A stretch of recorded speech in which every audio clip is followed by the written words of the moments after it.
tous, voici les énergies de la nouvelle lune en Poisson du 6 mars 2019 qui aura lieu à 15,47 des Poissons à 17h05 heure de Paris.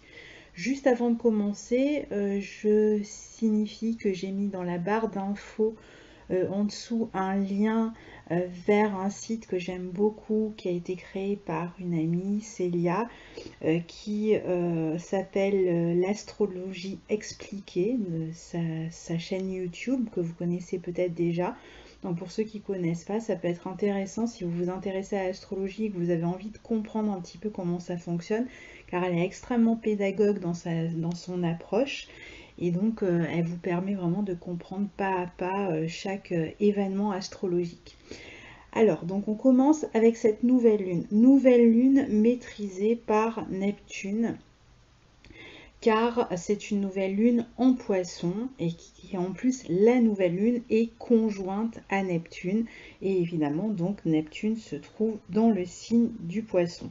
À savoir que cette nouvelle lune est aussi conjointe à Vesta, et que Vesta a quelques affinités déjà avec ce signe du Poisson, signe des croyances, de la pureté, de la foi, etc. On retrouve tout ça chez Vesta, même s'il y a encore d'autres choses. Alors, cette nouvelle lune est aussi sextile à Mars en Taureau et à Saturne en Capricorne. Donc c'est une nouvelle lune extrêmement douce et constructive, une très bonne lune pour la guérison, pour le bien-être, pour le rêve, mais surtout une nouvelle lune, je dirais, qui met l'accent sur le contact avec son intériorité, avec sa vie intérieure, avec son imagination, sa spiritualité, sa foi, ses croyances. Donc c'est une nouvelle lune qui va être excellente pour tous ceux qui travaillent dans le domaine de la thérapie, de l'art, de la spiritualité, éventuellement de la religion, ou encore même comme Vesta est aussi relié par exemple à l'hôtellerie aussi.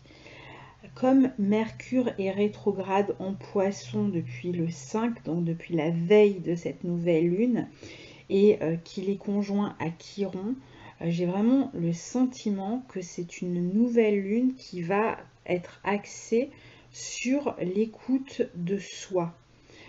Beaucoup plus sur l'écoute de soi que sur l'écoute des autres ou la compréhension des autres ou les explications avec les autres. Comme si on devait d'abord être au clair avec soi-même avant de pouvoir être au clair dans la relation aux autres.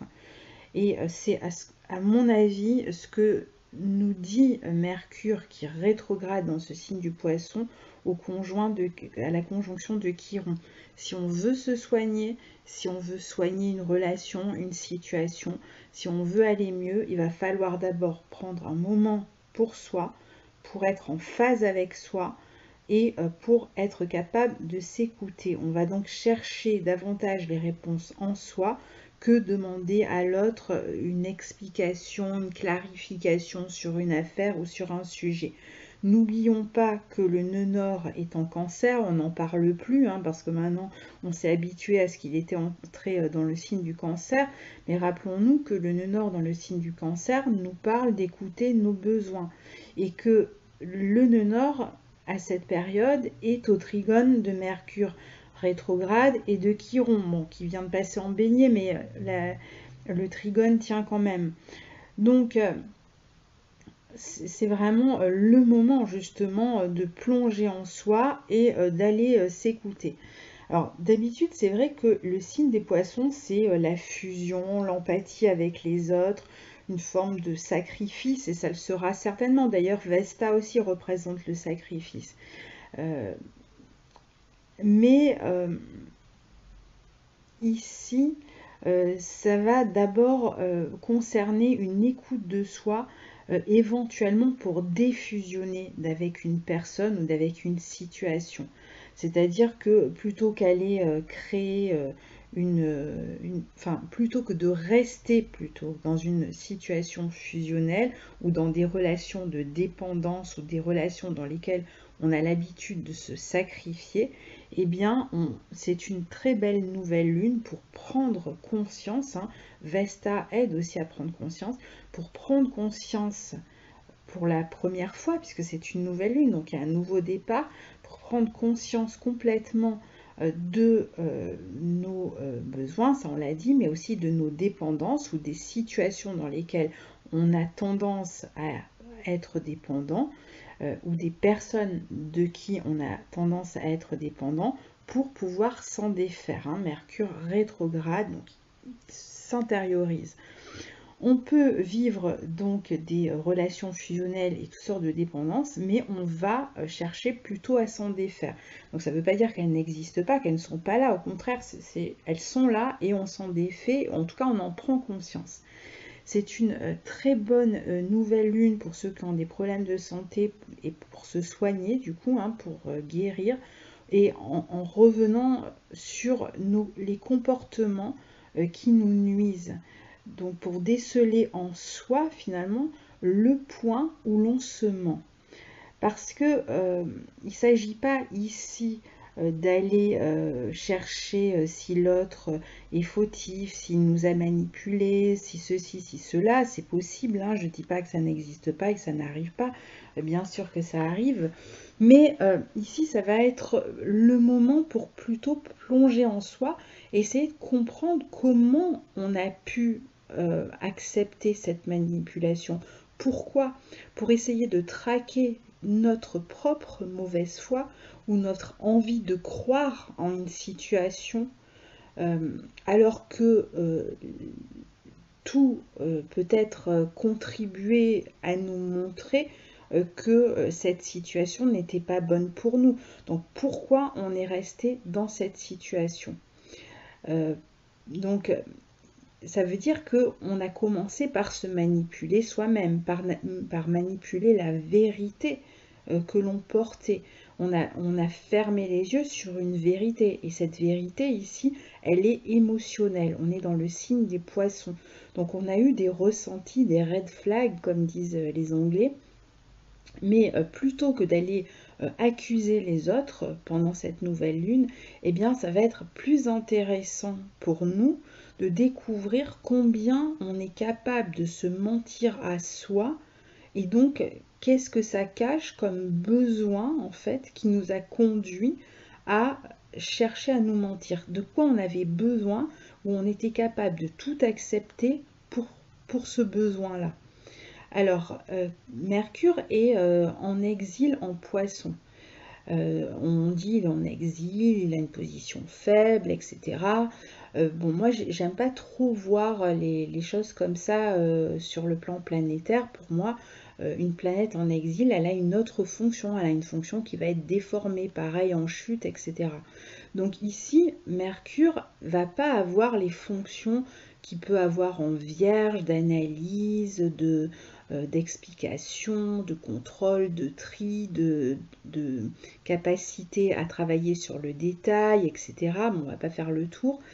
Donc un côté très mental, ou en Gémeaux, qui aime communiquer avec l'autre, qui aime se relier aux autres par la communication. Non, ici, le mental ne va pas avoir vraiment de pouvoir dans ce qui se passe en ce moment.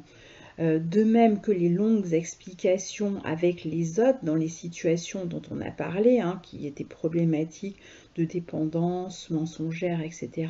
Là, c'est pareil, ça sert à rien de partir dans les explications, parce que la seule chose qui risque de se passer, c'est qu'on se heurte à la mauvaise foi de l'autre, ou au mensonge. Rappelons-nous qu'ici, la nouvelle lune est quand même carrée à Jupiter. Donc, si on reste dans ce dynamisme de la communication, de l'explication, de la mentalisation, on va buter à nouveau et on va se retrouver enfermé à nouveau dans le même mensonge. Donc, si Mercure est en train de rétrograder, c'est bien pour une chose, c'est bien qu'ici, on a quelque chose à revoir. Donc, il ne s'agit pas de discuter avec l'extérieur, d'expliquer, au risque d'emmêler encore plus la situation, mais Mercure en Poisson va lui passer par les émotions. Donc on va à la limite peut-être trier, hein, mais trier quoi? Les émotions. Donc c'est pas quelque chose qui passe par le verbal ni par le mental. Tout ce qui peut, tous les signes non verbaux, toute la communication non verbale a beaucoup plus d'effet sur nous à cette période de nouvelle lune que la communication verbale. Donc c'est plus intéressant peut-être dans certaines situations de faire silence, de méditer, de faire du yoga, pourquoi pas, c'est vraiment le moment, hein, si vous aimez ça, c'est vraiment le moment. Et d'où le fait que ce soit aussi un moment intense pour, par exemple, les artistes ou les thérapeutes.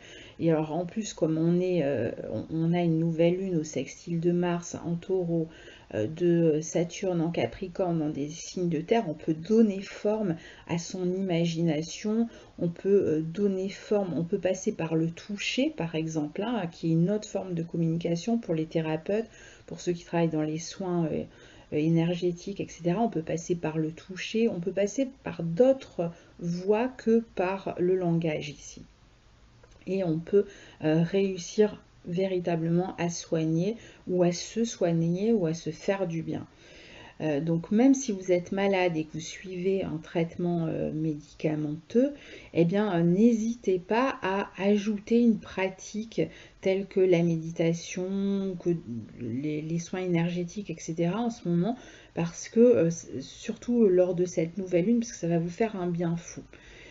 Donc si Mercure rétrograde, c'est qu'on a peut-être été aussi actif sur des jugements et que l'on ne s'est pas suffisamment écouté lors du premier passage. Il y aurait peut-être, il y a peut-être même quelques ruminations qui sont en cours, parce que c'est vrai que quand on a une planète en taureau, on est souvent sujet aux ruminations.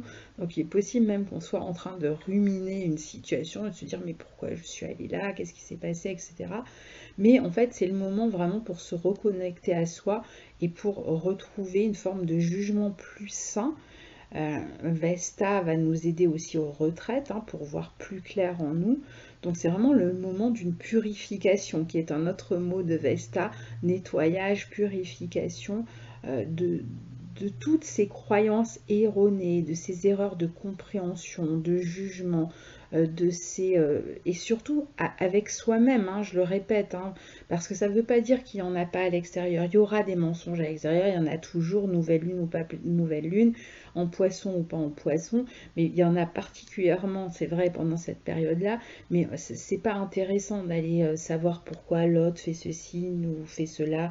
Ce qui est intéressant, c'est savoir pourquoi nous on y croit, pourquoi nous on se ment à soi-même et qu'on est capable d'aller écouter le mensonge des autres. On est capable d'accepter de se mentir pour absolument croire en un rêve auquel on s'accroche alors qu'il n'existe absolument pas, qu'on était face à des marchands de sable. Donc ça va être vraiment intéressant de prendre conscience de la manière dont on est capable de se mentir à soi-même. C'est vrai, j'insiste vraiment, parce que j'ai pas envie qu'on aille montrer du doigt, là c'est vraiment par rapport à soi. Alors le signe du poisson, alors c'est vrai que j'ai pas parlé de la foi, ça peut être aussi des moments où certains vont avoir des espèces de vocations religieuses ou vont être frappés par la foi, où il va y avoir pas mal de signes autour de vous pour certains. Voilà, on peut avoir tout ce genre de thématiques en ce moment. Alors le signe du poisson, c'est un signe qui dissout. Donc il peut peut-être permettre ici hein, de dissoudre justement les mensonges que l'on se fait à soi-même ou les relations du coup qui en découlent ou les situations qui découlaient de ce en quoi on avait envie de croire. Donc ça sera un bon moment pour lâcher prise d'ici la fin du mois parce qu'on a Mercure qui rétrograde, etc. Bon, entre-temps, on aura eu une pleine lune, mais voilà, c'est quand même, je dirais, un peu l'affaire de ce mois. Hein. Pour d'autres qui fonctionnent bien, qui font de nouvelles rencontres en ce moment, ça peut être des rencontres extrêmement intenses, très spirituelles, avec beaucoup d'osmose, compréhension à demi-mot, presque télépathique. Mais alors à condition quand même de rester concret, lucide, de garder les yeux ouverts, d'être sûr qu'on n'est pas en train de se voilà, encore de projeter une espèce de fantasme sur la réalité. C'est à ça que nous aident aussi hein, les sextiles à ces planètes en Terre. Donc on va globalement pouvoir ouvrir les yeux sur certaines relations alors qu'on se complaisait dans ce rêve et que ce rêve nous arrangeait, hein, parce qu'il faut le dire, ça nous arrange parce que ça correspond à des besoins auxquels on n'est pas capable de répondre par soi-même. Donc on attend que l'autre nous l'importe ou parce qu'on a envie de rêver avec l'autre. Mais bon, c'est parfois pas la bonne personne. Donc ça signifie aussi que certaines relations en ce moment qui sont empreintes de mensonges, de trahison, de fantasmes en tout genre, peuvent aussi se dissoudre hein, avec ces prises de conscience. On a plus de chances de s'en rendre compte, c'est une chance. Hein. Alors, c'est pas parce que vous allez en avoir la preuve à l'extérieur ou que l'autre va vous appeler pour vous dire qu'il a menti, ni que vous allez l'appeler pour dire que vous avez menti. C'est plus quelque chose qui se passe en soi, hein. J'espère que vous avez compris. Hein. C'est vraiment à l'intérieur de soi. Alors, avec Vesta qui est de la partie, je dirais que pour ceux qui sont dans des relations triangulaires, qui sont par exemple mariés et qui ont un amant ou une maîtresse, globalement, on aura plutôt tendance à préférer la relation avec la personne avec qui on vit. Puisque Vesta, c'est aussi la maîtresse du foyer, hein, donc on va plutôt privilégier le foyer ici, la famille, le foyer. C'est une bonne nouvelle lune aussi pour la connexion à tout ce qui est plus grand que soi, à la prière, à la méditation, à la spiritualité, à ce que vous voulez. Pour d'autres, ça va être à l'écologie. En plus, on a Uranus qui est rentré en taureau. Donc voilà, pour chacun, ça va être différent. Hein, mais c'est en tout cas une nouvelle lune qui nous porte dans ce sens-là. Donc c'est aussi bien par exemple pour aller marcher dans la nature, pour se reconnecter avec la nature. Alors lors de cette nouvelle lune, on a aussi Uranus en taureau qui est carré à Vénus en Verseau. Donc c'est intéressant parce que Vénus est en Verseau, donc elle est maîtrisée par Uranus et elle est carrée à Uranus. Alors ça veut dire qu'il peut y avoir en ce moment plein de propositions excitantes, joyeuses, qui nous viennent de l'extérieur. Bon, il faudra laisser passer, réfléchir, ne pas trop se précipiter. C'est pas vraiment le moment pour agir dans tous les sens en ce moment. Hein. Soyez sûr que c'est ce que vous avez envie de vivre, mais ça peut être intéressant quand même. Ça ne veut pas dire que parce qu'on est en soi, il se passe rien à l'extérieur. Et ce qui est intéressant, c'est que cette nouvelle lune, elle parle beaucoup d'intériorité, mais elle peut parler aussi beaucoup de sentiments d'unité avec les êtres qui nous sont chers, parce qu'il y a des relations qui sont vraies aussi parmi les relations que l'on vit, avec certains amis, avec certains membres de la famille, enfin bref, avec toutes sortes de personnes avec qui vous avez des relations vraies. Et bien là, au contraire, il y a une espèce de sentiment d'unité, de reliance qui est vraiment intéressant.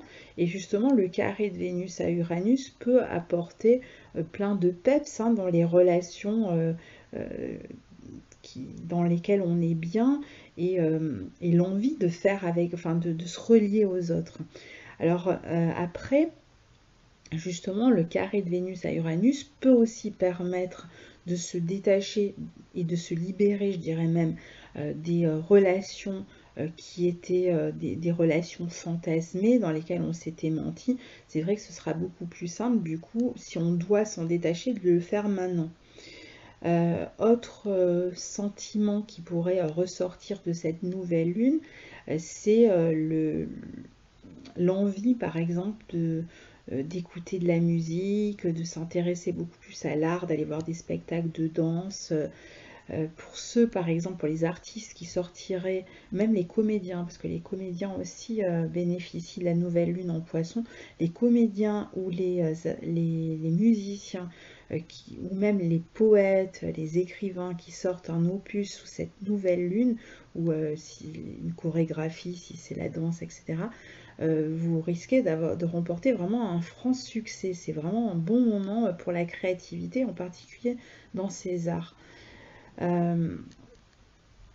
Donc c'est un moment aussi où il est conseillé de se reposer, de bien dormir, d'écouter son horloge interne. Et puis bon, pourquoi pas participer à des ateliers de groupe, à des stages de développement personnel pour certains. Bon, ça c'est à chacun de voir, hein. Et sur le plan professionnel, pour terminer, c'est un très bon moment pour ceux qui cherchent quoi faire pour découvrir leur vocation. Et pour ceux qui sont déjà en train de travailler dans un domaine qui correspond à leur vocation, pour s'y adonner. Alors attention quand même à ne pas trop s'y adonner, hein, parce qu'avec Vesta, on peut être des drogués du travail parfois. Voilà, voilà. Donc je vous souhaite bien une très belle nouvelle lune en Poisson. C'est vraiment une superbe nouvelle lune. Et je vous retrouve très bientôt pour la pleine lune en Balance. Au revoir.